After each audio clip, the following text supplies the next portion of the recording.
Y luego incluso, pues el que quiera a lo mejor ir un poco más allá, pues con hacer unos pocos kilómetros más, pues puede entrar en ambientes más bizantinos, digamos, entrando en lo que sean pueblos más serbios, más ortodoxos, ¿no?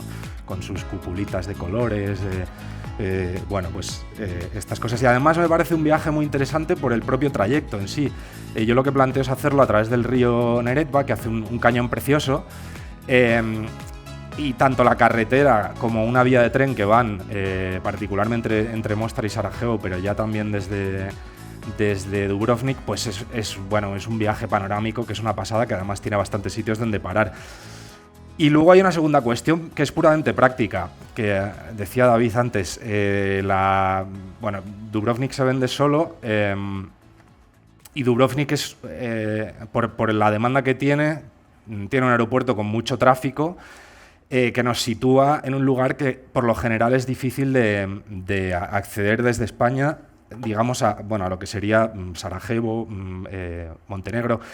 Si no he podido, se me olvidó poner un mapa. Si tenéis en mente Croacia, es una especie de boomerang. En el extremo final está Dubrovnik, ¿no? Está muy lejos del resto del país. Es ideal conocer el país entero y acabar en Dubrovnik, recorrerlo de norte a sur. Pero también es interesante tener en cuenta que de Zagreb a Dubrovnik hay 600 kilómetros y de Dubrovnik a Mostar tenemos 130, me parece. Me lo he apuntado aquí para que no sé. Sí, 130. Entonces, digamos que la idea de esta guía, o de este planteamiento de viaje, porque lo que vengo a hablar es del viaje, de la guía poquito, es pues eso, aprovechar la ubicación y la infraestructura de Dubrovnik para trazar un viaje por esta franja tan concreta de los Balcanes, que digo que es una especie de frasco de las esencias, que de otra manera es más complicado, porque pues Sarajevo tiene un aeropuerto que no tiene conexiones directas con España, que hay que hacer transbordos, escalas, ¿no? Se dice, que es caro, en fin, pues confiamos en que esto vaya a funcionar. Yo es un viaje que hice de casualidad hace más de 15 años, la primera vez. Luego he repetido varias veces porque me encanta, en distintos formatos. Y bueno, pues ya se lo propuse a Naya hace unos años. Y bueno, pues les agradezco mucho que hayan tenido supongo que cierto valor de hacerlo, porque no existe en otra editorial. Es un viaje que yo conozco a algunas personas que lo han hecho un poco también como yo por casualidad y que les ha encantado, que sí que una vez que estás allí ves agencias de viaje que lo ofertan, que te lo proponen, pero que como tal, como título una guía no había. Y bueno, pues me vais a perdonar, ya digo, yo voy a hablar... no es allí, perdón. Voy a hablar del viaje, pero me vais a permitir que os cuele un minutito de promoción, simplemente para decir eso, pues que hemos hecho una guía ligerita, son 150 páginas, es un formato muy esquemático, listado. Pues no queremos hacer grandes rollos, queremos hablar pues redacciones ligeritas, no un tema enciclopédico, sino bueno, pues hablar un poco de esencias, de por qué os puede gustar, por qué no también, porque yo creo que es también el trabajo de una guía. Y nada, pues con sus mapitas, sus selecciones de restaurantes y hoteles post pandemia, porque bueno, ya sabemos que la pandemia se ha llevado muchas cosas por delante. Entonces, sí que hemos hecho una cosa, era en este de atrás, decía que no nos hemos enrollado con temas enciclopédicos. Sí que hemos hecho una cosa que a mí me parece bastante importante. A lo largo de todos estos viajes que he hecho, siempre me encuentro con alguien que en cuanto me ve que estoy un poco enterado del destino, viene así como suplicándome, como diciendo... aclárame la vida porque tengo un caos mental, yo no sé quién se pelea aquí con quién va con quién, hazme un panorama, un perfil étnico, nacional de los Balcanes, porque esto es un caos, ¿no? Entonces hemos intentado hacer por cada ciudad pues un pequeño texto que te ponga en situación, ¿no? Y nada más, vamos con el viaje en sí. Salimos desde Dubrovnik, que... Yo decía que vamos desde Venecia a Estambul, y a lo mejor es un poco injusto porque uno de los méritos, no sé si llamarlo mérito, de Dubrovnik, que en su día fue la República de Ragusa, es haber conseguido ser una diminuta república independiente entre dos grandes imperios, ¿no? O dos grandes, entre Venecia y el Imperio Otomano, durante muchos siglos. Y bueno, pues eso se suele atribuir a una especie de proverbial diplomacia, ¿no? Que que bueno, yo siempre digo que, bueno, diplomacia sí, pero también dinero, porque era a base de tributos, ¿no? De tener mano izquierda, de saber a quién pagar. Y luego otra cosa que generalmente no se habla, pero que yo me imagino que tiene bastante importancia, que es una muralla de 2 kilómetros de perímetro, 5 metros de ancho y 20 metros de alto de media, que no sé si se puede meter en el término de diplomacia, pero desde luego disuade a cualquiera de intentar conquistar una ciudad que nunca nadie conquistó, por cierto, ¿no? Y nada, pues esta muralla es, digamos, el gran hit turístico de Dubrovnik, ¿no? Ofrece unas vistas geniales a la propia ciudad, al Báltico, y yo siempre recomiendo en la guía también recorrerla por encima, pero también por debajo, porque de repente te encuentras pequeños agujeritos y das con tus huesos en lugares como esto. De repente te metes y acabas en una calita en la que hay un chiringuito, hay un tipo pinchando house y tú te puedes ir a pegar un baño, ¿no? Mientras ves el atardecer. Y bueno, decía antes, por seguir con Dubrovnik, que era puramente croata la ciudad, y es así, pero históricamente ha sido una ciudad medio latina, medio eslava, medio italiana, medio croata, podemos decirlo. Y de hecho, la calle principal, que se llama Stradun, viene de Stradone, que sería calle grande en italiano, o eso creo, porque italiano no manejo mucho, pero bueno, eso parece. Digo que es la espina del pescado porque es como la que atraviesa y luego de ella salen espinitas, que son unas calles encantadoras, diminutas, que bueno, pues por las que da mucho gusto pasear, perderse.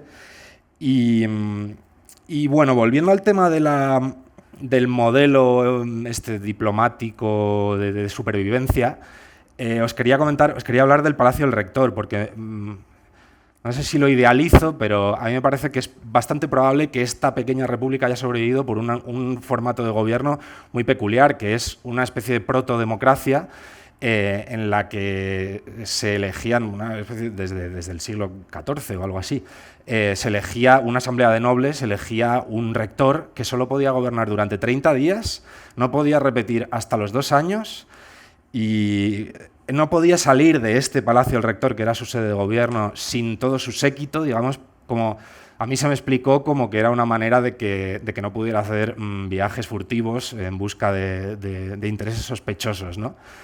Y yo quiero pensar que el éxito de esta mini república que sobrevivió, pero que fue próspera y rica, pues se basa en estos sistemas bastante peculiares, ¿no?, de gobierno. Y bueno, pues os voy a comentar unos cuantos sitios más curiosos de Dubrovnik. Es una ciudad que, en el casco viejo no tiene espacio prácticamente para jardines, pero encontramos 2 preciosos en 2 monasterios que son probablemente los edificios más grandes del centro. Este monasterio franciscano, con pues estas columnatas góticas, que es una pasada. Este dominicano con sus naranjos, también un poco en el estilo. Los 2 tienen museos de arte sacro muy interesantes. Básicamente todo lo que hay en el centro se está convirtiendo en museos por la demanda turística, porque hay que reconocer que Dubrovnik está, y quizá un pelín de más demandado, ¿no? Y bueno, pero también se lo montan bien, ¿no? Y bueno, de entre esos museos, por ejemplo, el que hay en el Fuerte de San Juan, que es el Museo Marítimo, que yo, si hay que elegir uno, es el que elegiría por la relevancia del comercio marítimo de la ciudad, que está en un baluarte muy interesante en el Puerto Viejo, y que os quería contar una cosa a propósito del Puerto Viejo, que me llamó mucho la atención cuando me lo contaron y ahora viene muy al caso. Que ahí vemos una construcción del siglo XVII que se llama Lazzaretti, que fue, seguramente hay otras, pero yo de las primeras que tengo constancia, un edificio construido en exclusiva para cuarentenas forzosas. En épocas de pandemias, desde el siglo XVII ya estaban metiendo ahí forzosamente a los navegantes, porque obviamente es en una ciudad donde el puerto es muy importante, y que yo quiero enlazar también con esta manera inteligente de hacer gobierno, ¿no? A mí, cuando veo... Hay otra cosa que se me ha olvidado decir. esta forma de hacer gobierno genera una cosa bastante curiosa, es que no ves... generalmente en todas las ciudades encuentras culto a las personalidades, a grandes reyes, a grandes gobernantes, al obispo. En Mostar es muy difícil, en Dubrovnik es muy difícil encontrar algo que sea más allá de un San Blas, que es el patrono de la ciudad, ¿no? Y con todo esto, la verdad es que uno tiene la sensación de estar más en una especie de isla escandinava, más que en una república mediterránea, que somos más dados a lo mejor un poco al caos y, y a ciertas corruptelas, ¿no? Y bueno, pues nada, último dato, otro bastión exento de la muralla es este de aquí. Aquí estaría la ciudad y este sería el fuerte de San Lorenzo, que a mí, me vais a perdonar, a lo mejor alguien cree que es un sacrilegio. Yo no he visto Juego de Tronos, pero aparentemente la gente que lo ha visto le encanta recorrer estos lugares, porque Dubrovnik, si no me equivoco mal, fue desembarco del rey. No sé si esto tiene algún sentido, creo que era una ciudad muy importante de la serie.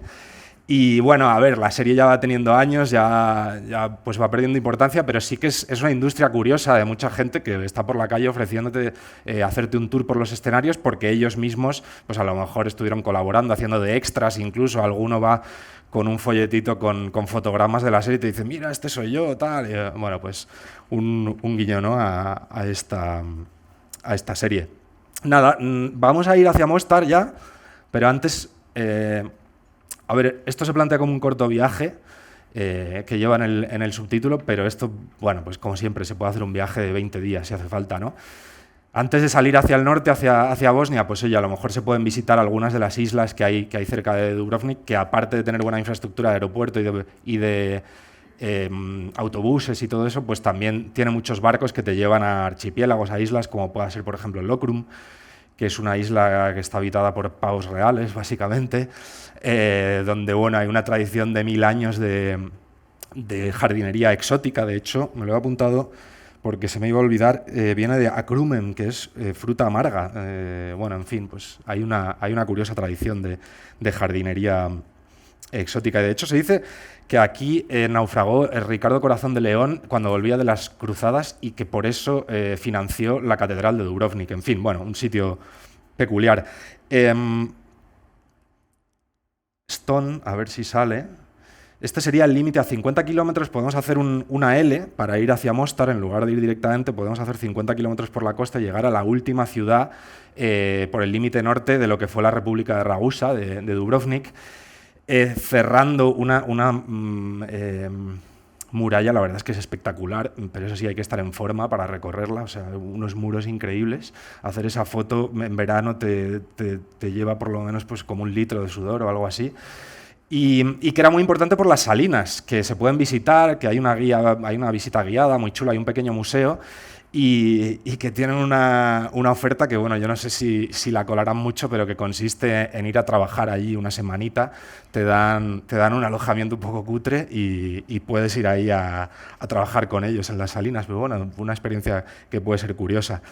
Stone es la puerta de entrada a una península que se llama Peliesach, que es famosa por vinos, por, bueno, pues paisajes bastante chulos de mar y montaña, y que da acceso al que yo, bueno, pues desvío un mínimo, porque se puede ir en coche pasando por un transbordador muy corto desde esta península, o también desde Dubrovnik. Os sugeriría un mínimo desvío a Córčula, que es una especie para mí es uno de los destinos mejores de toda Croacia, ya no solo de toda esta zona del sur de Dalmacia, que es una especie de mini Dubrovnik, muy interesante también porque de verdad merece la pena hacer una visita guiada. Es pura urbanismo y arquitectura sostenible del siglo XIII y XIV. Es un ejemplo de cómo construir relacionándote con el medio, con los vientos, es una ciudad que está tal cual desde entonces y bueno, la verdad es que es preciosa. Se dice que aquí fue donde nació Marco Polo. La verdad que bueno, creo que son un poco generosos con la idea. No lo tienen muy probado, pero bueno, han montado hasta un museo de la vida de Marco Polo y tal. Y la verdad es que es un lugar encantador. También se hacen vinos. Aquí tenéis una escena de un poquito más alejado, desde una torre. Y esto es una cosa que se llama moresca, que son unos bailes de espadas. que la verdad es que es una cosa muy interesante. Es una dinámica que se viene haciendo desde hace siglos del rescate de un príncipe a una princesa con su ejército que baila con las espadas contra otro. Y bueno, prácticamente todas las noches de verano tienes ahí estos bailes y bueno, yo de verdad que recomiendo ese mini desvío en esta ruta que estaba planteando. Y bueno, pues ya llegamos a Mostar. Que bueno, dentro de lo que es lo que comentaba de ese paso de Venecia a Estambul, ¿no? Pues aquí nos sumergiríamos de repente en ese ambiente, sobre todo en el casco viejo, en ese ambiente mucho más exótico, mucho más oriental, ¿no? Mostar significa, viene de Mostari, que es el guardián del puente. Most es puente en todos los idiomas eslavos, que es en referencia a este puente. Yo no sé, seguramente habréis oído hablar de él. Más allá de que sea patrimonio de la humanidad, se lo cargaron en la guerra a base de bombazos, que fue una especie de icono del momento en el que la guerra de los Balcanes se convirtió en algo, no en una cuestión de ganar territorio, sino prácticamente de destrozar la simbología del que no era como tú, ¿no? Y bueno, pero más allá de esa historia, pues la verdad es que es una construcción muy interesante. Aprovecha un desfiladero del Neretva en un momento que se estrecha y bueno, pues gracias a eso permitió convertirse en un lugar de comercio muy próspero enseguida. Se han hecho excavaciones en las que se encuentran monedas de todo el mundo y debió ser pues en un momento concreto un pequeño Babel, ¿no? Un lugar de mucho comercio. Digo que es entrar en un mundo distinto, como mucho más exótico, porque bueno, pues aquí lo veis, ¿no? El bazar, esas calles estrechitas, los minaretes, pero es cierto que bueno, aquí las casas típicas, aquí, bueno, eso es un hotel, por ejemplo, lo de la derecha, ahí pues incluso bueno, hay restaurantes, casas simplemente para visitar. Tiene este ambiente muy oriental, pero lo cierto es que es una ciudad dentro de lo que es Bosnia, de las más equilibradas a nivel étnico, teniendo casi a la mitad croatas, casi a la mitad bosnios. Creo que voy a decir algo que es bastante obvio, pero bueno, por si acaso. Simplificando, cuando en los Balcanes se habla de un católico, se está refiriendo a un croata o viceversa. Cuando se habla de un ortodoxo, se está hablando de un serbio. Y cuando se habla de un bosnio, se está hablando de un musulmán. Es una simplificación que a mi modo de ver es una lástima. Bueno, pues arrampla con un montón de matices, sobre todo porque hay, particularmente en Bosnia, a lo mejor se intenta no asociar nación a identidad, bueno, Estado a identidad, pero bueno, pues al final es la manera en la que se habla, ¿no? Y bueno, tampoco hay que estar haciendo matices todo el rato. Y nada, bueno, pues volviendo sobre Mostar, aquí vemos, quería sacar un poco esta foto porque hay como una especie de competición religiosa, ¿no? A ver quién hace el campanario más alto. Esta, de hecho, está hecha desde la zona serbia, ¿no? Aquí tendríamos la zona serbia, que es mínima en Mostar. Aquí tendríamos toda la zona musulmana y ahí ya tenemos el campanario católico, croata, según cómo se quiera afinar en la terminología.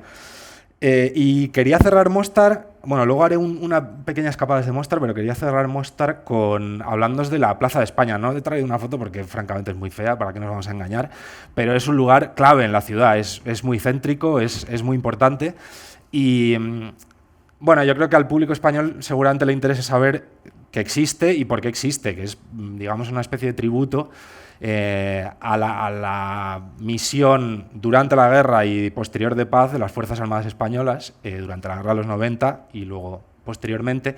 Hay un pequeño monumento dedicado a los 23 militares españoles muertos durante este periodo. Y bueno, más allá de la tragedia, a día de hoy, digamos que eso se traduce en que nos miran bien, ¿no? A mí me llamó mucho la atención, incluso más ahora que la primera vez que fui, creo que hay como una especie de voluntad de aprender español, un poco, no es una regla general, pero sí que es verdad que muchas veces te encuentras en un restaurante o en un hotel o en algún lado que la gente como que intenta hablarte en español, yo creo que con ese sentimiento de cercanía. Y nada, y por terminar, bueno, os decía, una pequeña excursión desde Mostar. que me parece alucinante, la verdad. Está a 12 kilómetros. Ese es el castillo de Stjepangrad, que es como el más importante de la época medieval del Reino de Bosnia, justo antes de que lo conquistaran los otomanos. Y justo aquí debajo, o sea, esto está bien posicionado, lo que pasa es que hay un acantilado muy grande. Justo aquí debajo tenemos este manantial, que yo la verdad es que tuve que comprobarlo muchas veces porque no acababa de creérmelo. Tiene una media de 30.000 litros de agua por segundo.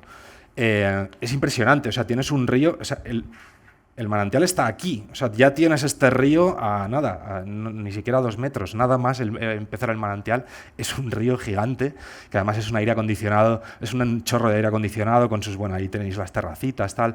Tiene, bueno, algunos museos, esto es una especie de monasterio, vamos a llamarlo, de una especie de eremitas musulmanes. Y bueno, la verdad es que merece mucho la pena. Y ya, Sarajevo. Luego haré algunas escapadillas rápidamente, pero ya estamos en Sarajevo. Que aquí habríamos llegado a Estambul, ¿no? Que tampoco es así, ¿no? Porque de hecho, antes de la guerra, os he comentado que Mostar era como la ciudad, era una ciudad 50-50, ¿no? Pues antes de la guerra, Sarajevo, digamos que podía presumir de ser la más mestiza, la más plural, ¿no? Después de la guerra sí que tenemos una ciudad fundamentalmente bosnia, con un, a ver, me lo he apuntado, 50% de bosnios, 25% de serbios y 7% de croatas. Entonces, bueno, entramos un poco más en un ambiente puramente bosnio, ¿no?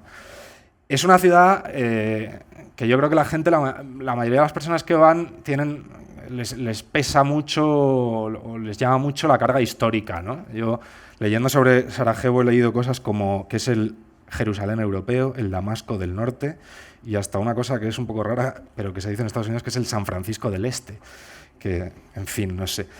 Y sí que leí una cosa de Susan Sontag en una entrevista que me gustó bastante, que bueno, es muy subjetivo, pero dice, el siglo XX empezó en Sarajevo, refiriéndose al asesinato del archiduque Francisco Fernando, que así comenzó la Primera Guerra Mundial, y el siglo XXI también con el sitio de Sarajevo, que fue el inicio de lo que supuso el inicio de la guerra de Bosnia. Bueno, yo la verdad es que creo que esto pues, es una opinión muy subjetiva, que puede tener o no tener sentido, pero sí que es verdad que la gente viene a Sarajevo buscando pues, ese peso histórico y de repente yo creo que la mayoría se acaban encontrando con una ciudad encantadora, entre montañitas, donde te puedes ir a esquiar andando prácticamente en invierno, donde caminas, bueno, ahí por supuesto tiene sus rascacielos, su zona financiera, su buena comunicación, pero caminas 15 minutos desde el centro y igual acabas viendo un corral de gallinas, ¿no? Entonces, bueno, pues es un lugar con mucho encanto para ser una capital europea, mucho más allá de que vayas a buscar, digamos, pues, conocimiento sobre guerra, historia, identidades, etcétera, ¿no?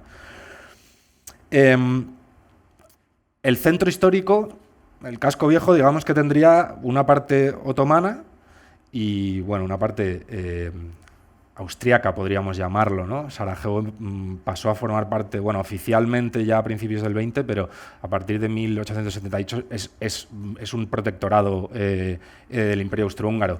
Entonces, aquí tenemos un ambiente, bueno, pues a mí la verdad es que es un lugar que me fascina. Tienes aquí, vas paseando y vas oyendo a los hojalateros que están a mano decorando los platillos, las vasijas, sale humo, que si de las sisas, que si los hornos de burek, que es como una especie de pastel que comen allí. Aquí no vas a ver un McDonald's, el fast food es a base de los hornitos que tienen ellos por ahí.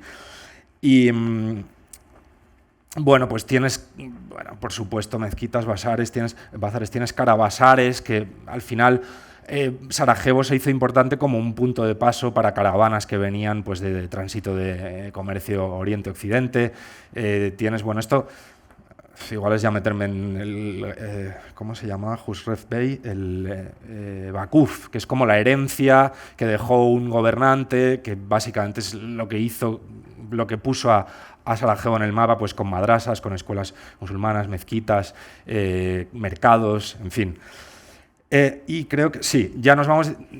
O sea, es lo curioso de este barrio, que es una calle y barrio austriaco, ¿no? De repente entras en otro mundo de pues otras escenas, ¿no? De fachadas más clasicistas.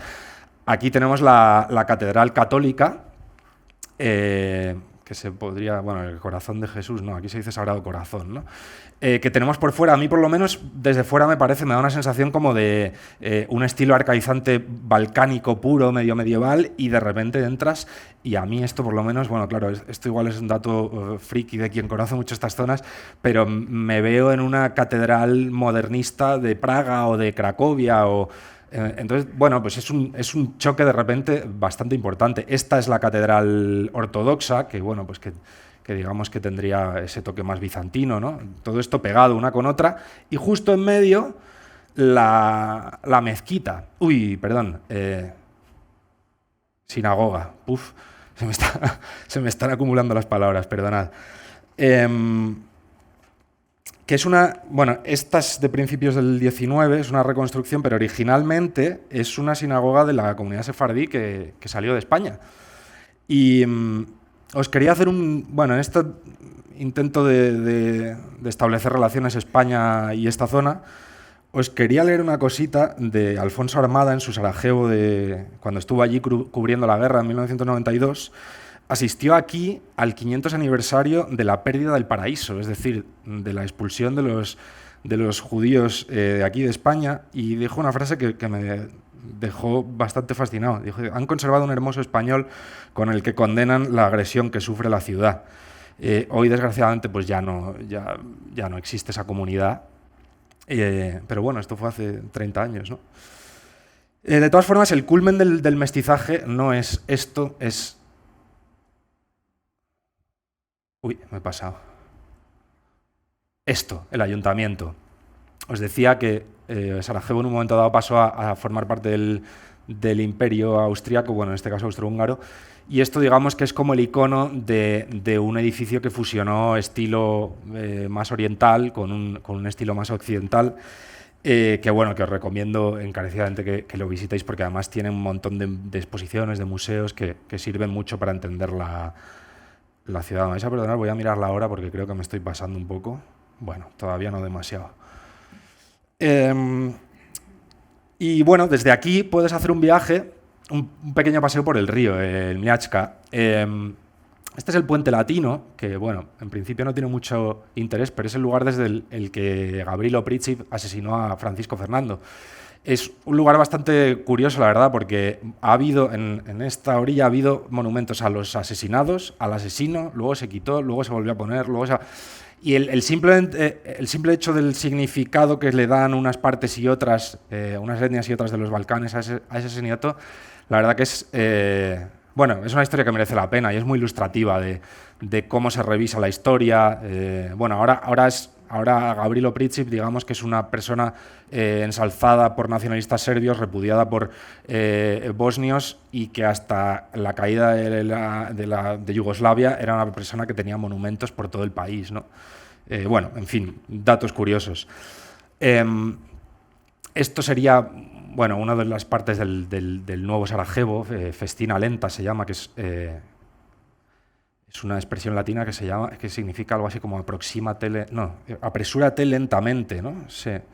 Que bueno, pues es una curiosidad. Y esto os lo he querido traer, bueno, es un detalle, pero esto lo colocó un artista una noche de 1993, mientras Sarajevo estaba sitiado, estaba pues bombardeándolo con snipers,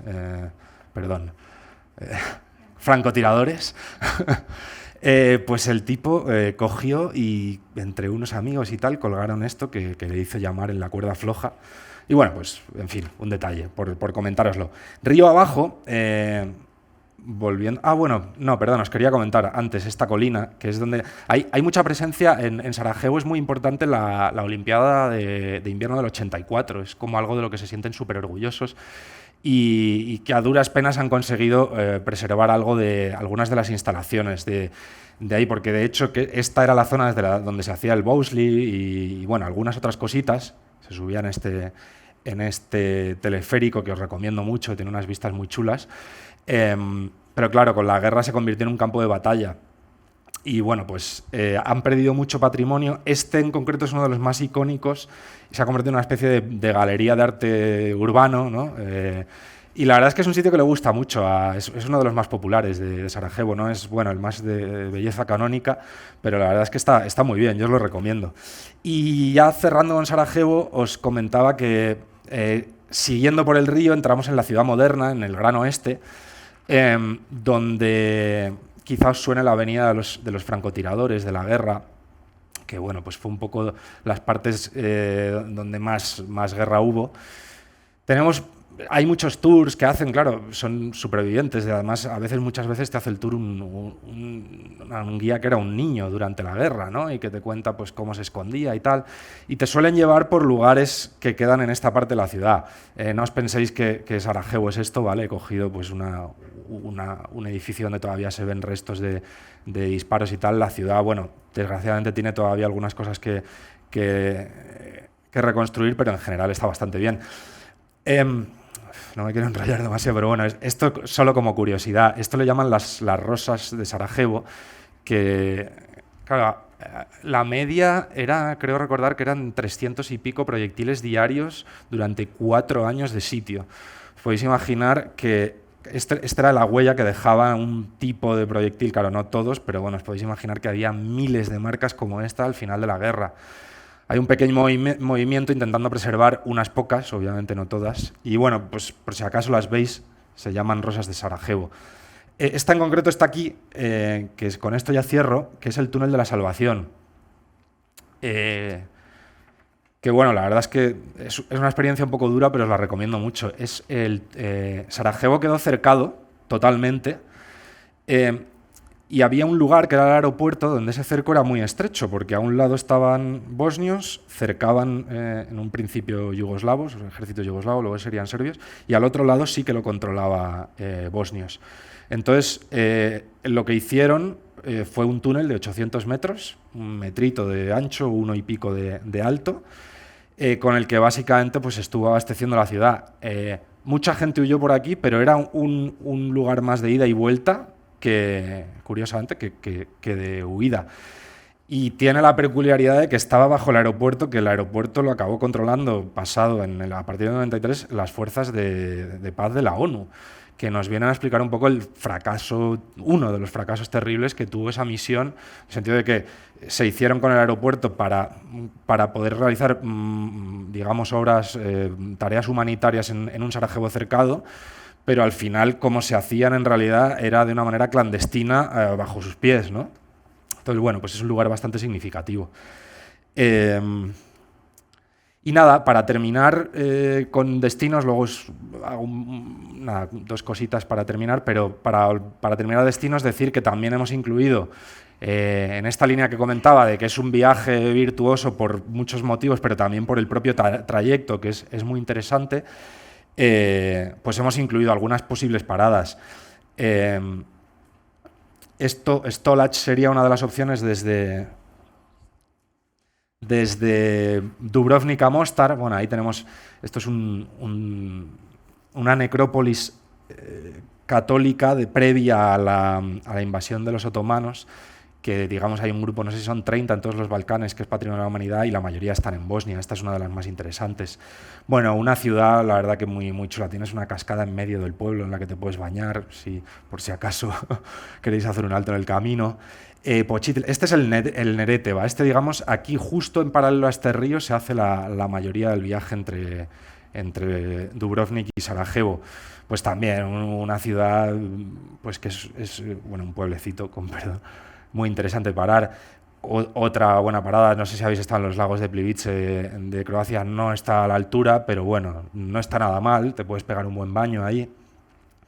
Y ya entre Mostar y Sarajevo tendríamos, bueno, pues os voy a proponer solo un par de paraditas. Jablanica, que Tito, el único presidente de Yugoslavia, nació en Croacia, creo que murió en Eslovenia, gobernó desde Serbia, desde Belgrado, pero en realidad fue en Bosnia donde se hizo fuerte, porque digamos que Bosnia fue el único lugar donde hubo una resistencia, unos partisanos que fueron capaces de resistir a Hitler y a Mussolini, y en esta pequeña zona se llevaron a cabo batallas, pues bueno, quizá no muy relevantes, pero sí estratégicamente, ¿no? Porque al final se tomó, los Balcanes lo tomaron el ejército rojo llegando desde el este, pero sí que son muy significativas para todo su ideario, bueno, la posterior creación de mitos, ¿no? Y Tito se hizo fuerte aquí. Aquí hay un museo muy interesante de la batalla del Neretva, en Jablanica. Es un sitio muy bonito, hay que parar a tomarse un cordero, sí o sí. Bueno, perdón si alguien no come carne, pero y Konjic, que es un pueblo precioso donde os recomiendo hacer un rafting. Bosnia es un sitio donde se hace... Yo no había hecho rafting en mi vida. Se pueden elegir de 1000 modalidades, se puede elegir formato muy tranquilito, donde vas mirando el paisaje y no tienes que hacer nada. Puedes elegir ríos donde vas a acabar con dolor de espalda. Y que además he dejado aquí esta viñetita porque precisamente este es de una red de 5 o 6 grandes búnkeres que mandó construir Tito. Este era el suyo, digamos, el más lujoso, el más grande. Tiene un punto que está a 300, porque lo construyeron en una montaña, 300 metros de profundidad bajo la montaña. O sea, aquello era indestructible. Tiene lujos, bueno, es algo que merece bastante la pena. No es fácil visitarlo, pero bueno, el que lo consigue yo creo que sale contento. Y luego me vais a permitir que dé 2 extras más allá de Sarajevo, porque bueno, pues oye, si le queréis alargar el viaje, pues vale la pena. Srebrenica, supongo que os sonará, bueno, pues una de las... No fue la matanza de mayor número de civiles durante la guerra de Bosnia, pero sí que fue en un periodo de tiempo muy breve, 8000 y pico personas en cuestión de 2-3 días.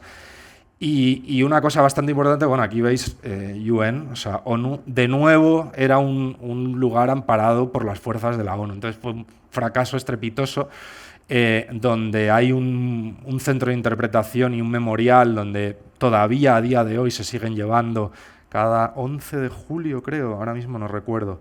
Creo que sí, 11 de julio. Se siguen llevando porque todavía se siguen encontrando restos... Bueno, no me quiero meter en este tema, perdón. Luego, si alguien tiene dudas, luego respondo, pero es un tema demasiado complicado. Hay un centro de interpretación bestial con gente como Asmir, que él con 13 años libró porque tenía 13 y no 14. Su hermano, pues el pobre, se lo cepillaron, ¿no? Y bueno, pues es un sitio que realmente merece la pena. Srebrenica, pues es un sitio bastante feo, pero tenemos al lado Visegrad, que puede justificar hacer ahí una visita de un sitio por otro, donde tenemos uno de los 3 puntos UNESCO de Bosnia, que es este puente, el puente de Visegrad, donde bueno, pues tenemos una especie de ciudad mini Vaticano, por decirlo así, de la zona ortodoxo, y que además, muy cerquita, porque esto ya estamos casi en la frontera con Serbia.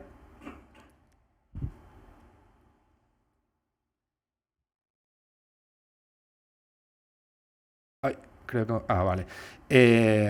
Había un tren muy disparatado que unía Sarajevo con Belgrado, que cruzaba, bueno, es una vía estrecha, aquello era inviable, no sé si se tardaban como 12 horas o algo así en hacer el trayecto. Entonces ha dejado de funcionar, pero hay un tramo muy pequeñito ya en la zona, esto ya es Serbia, pero colindando con Bosnia y con esa ciudad, con Visegrad. Hay un tramo como de 6-8 kilómetros, que es una especie de tren turístico, que se llama el 8 de Sargan, porque la vía literalmente hace un 8 sobre sí misma. Uy. Y... esto por aquí. Y bueno, pues en fin, por poner ahí un colofón de posibles finales del viaje. En la guía, os hablaba antes de simplificación. En la guía me ha parecido que podía dar bastante valor si iba haciendo recomendaciones a propósito de temas, de libros, de películas, que al final son las que, aunque sean ficción, otras serán casos reales los que recomiendo, pero aunque sean ficción, que te ayudan a entender la realidad, porque ya digo, simplificar entre estos son estos están enfrentados con estos, no tiene mucho sentido. Entonces, bueno, pues sea porque lo veáis en la guía o sea porque os queráis quedar con los datos aquí, Volviendo sobre la relación España-Balcanes, encontramos muchos autores españoles que han escrito sobre los Balcanes. Bueno, de hecho, aquí he tenido que dejar a Wittisolo, que me ha dado pena, pero bueno, Alfonso Armada, que esto os he leído un pequeño fragmento antes, El territorio comanche de Reverte, que es súper famoso, La hija del este de Clara Usón, que es, digamos que trata más el lado serbio, pero que es muy bueno. Y luego 3 libros fundamentales de Ivo Andrić, el premio Nobel bosnio. La casa aislada, que es una especie de encuentros desde una casa en Sarajevo, que la verdad que lo recomiendo. El puente sobre el río Drina, que es el puente de Visegrad, de la última ciudad, el último pueblo que os he recomendado. Crónica de Travnik, que es otra escapada que recomendamos en la guía. Y de la misma manera, pues todos esos libros, digamos que los he puesto en la guía, igual que estas películas. Tenemos 2 españolas, bueno, eso es un documental, la versión de Territorio Comanche al cine.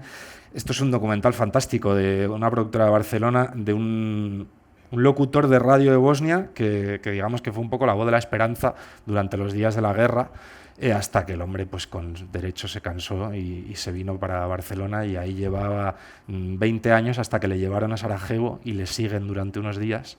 Y la verdad es que es una pasada. Y luego de autores bosnios, me vais a perdonar que, claro, me he centrado en este tema, me he centrado un poco más en Bosnia, que es el lugar, digamos, más complejo de comprender, y he dejado un poco aparte la parte croata y Dubrovnik, pero bueno. Tenemos a Jasmina Zvanic, que es, por ejemplo, esta película para comprender lo que pasa en Srebrenica es fantástica.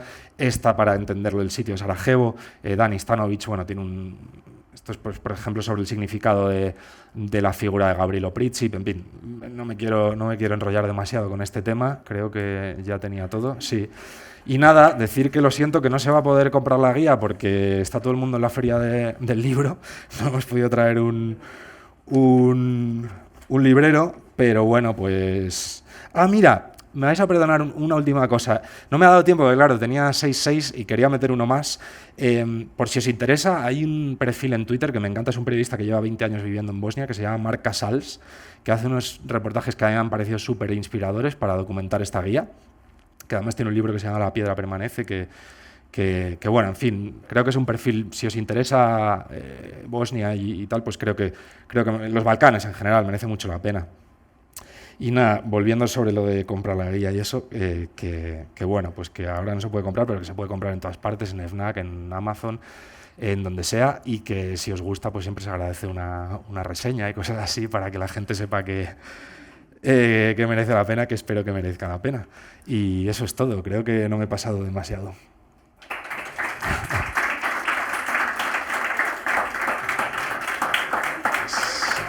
Gracias. Sí. ¿Cómo te entiendes con ellos? ¿En qué idioma? Fundamentalmente en inglés, pero la verdad es que entiendo. Yo soy filólogo eslavo y. Pero fuera de eso, por lo que Ah, inglés, en inglés, sí. ellos también Se defienden. Sí, a ver, en la costa es muy típico que hablen italiano. Y bueno, yo personalmente creo que más o menos nos podemos entender. Si ellos hablan italiano, nosotros en español, más o menos. Luego en Bosnia quizás sea un poco más complicado, pero la gente joven habla inglés, prácticamente todo el mundo. O sea, de 40 para abajo, todo el mundo va a hablar inglés. Mm. Nada, encantado. Si alguien tiene preguntas, por favor, sean de lo que sea. ¿El viaje que propones es en coche o cómo lo propones? Pues se puede hacer perfectamente en coche. Yo creo que una de las virtudes que tiene es que tiene además la posibilidad de hacerlo en tren, que la verdad que es un viaje muy chulo, panorámico. Se puede hacer en autobús, está muy bien conectado, y además lo bueno es que, o sea, hay líneas directas Dubrovnik, Sarajevo en autobús vía Mostar con bastante frecuencia, y luego además puedes ir haciéndolo por tramos en autobús, ¿no? Pues, o sea, hay posibilidad de hacer paradas en pueblos. El tren sale a partir de Chapliña, que es ya Bosnia, o sea, tienes que hacer ese tramo en autobús para llegar a la primera parada de tren, porque el tramo del tren es solo Bosnia. Y bueno, pues como si lo quieres hacer en bicicleta, ¿eh? Tampoco son tantos kilómetros. Pero sí, hay muchas posibilidades. Bueno, lo primero, enhorabuena por la guía, que sé que la has disfrutado y te la has trabajado mucho. ¿En cuánto tiempo podemos hacer de Dubrovnik a Sarajevo?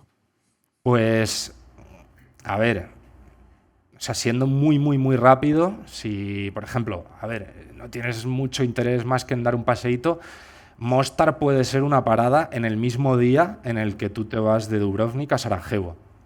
Entonces, supongamos que consigues un vuelo desde Sarajevo, pues prácticamente lo puedes hacer en un fin de semana. Llegas el viernes a Dubrovnik, lo ves rápidamente, en el día subes a Sarajevo haciendo una parada en Mostar y te vas. Lo que pasa es que... No, verlo bien, como lo propones tú. Con escapadas, Sí, con desvíos y tal, una semana. Una semana. Y si quieres echar 10 días también, porque hay un tema, claro, no sé si he dado tantos detalles, pero no sé si habéis viajado por los Balcanes, pero Croacia sí que tiene mejor infraestructura, pero es bastante infernal. O sea, 1 kilómetro vale por 2 o 3 allí. Es todo muy lento, ¿no? Hay unas carreteras retorcidas. Entonces, si te quieres adentrar un poco en pueblos y tal, pues es mejor ir con calma, 7 días, 10 días, para por lo menos hacer un poco lo que he dicho, porque claro, hay muchas más escapadas de las que he propuesto. 7 días yo lo veo bien. Ahí sí que estaría guay un coche. Ahí en el momento en el que te vas a ir a pueblos, pues sí que estaría bien alquilar un coche. Gracias. ¿A ti? Enhorabuena, Miguel. Gracias. ¿Qué tal se come por allí? Muy bien. ¿Y barato o...? A ver, es que no quiero hablar de un sitio bien. A ver, Dubrovnik es un poco caro porque está un poco masificado comparativamente. Con España tampoco se puede decir que sea muy caro, ¿no? Se come muy mediterráneo, muy bien, mucho pescadito, comida fresca. Y en el momento en el que entras en Bosnia se nota bastante la diferencia. Lo primero porque es muy barato. O sea, Bosnia es un sitio para ir pues casi a lo mejor porque realmente es muy, muy económico. Y luego ya te metes en una comida como más, bueno, yo lo diría más eslava, un poco más de guisos, pero bueno, también tiene ese puntito mediterráneo con sus verduritas y se come bien, se come bien. Partimos de un sitio muy bueno, es lo malo que tenemos, que comparar con España, pero se come bien. Bueno, pues... ¿estamos? Bueno, muchas Miguel, gracias. Si no hay más preguntas, la verdad, muchas gracias. Y algunas de las preguntas que han hecho los usuarios que nos ven a través de YouTube están contestadas. También muchos comentarios que te dan las gracias por este viaje, aunque sea virtual, ¿no? Fotográfico, por estos destinos. Y nada, que están encantados de poder escucharte. Así que muchas gracias y esperamos poder verte por aquí muy pronto. Muchas gracias a todos.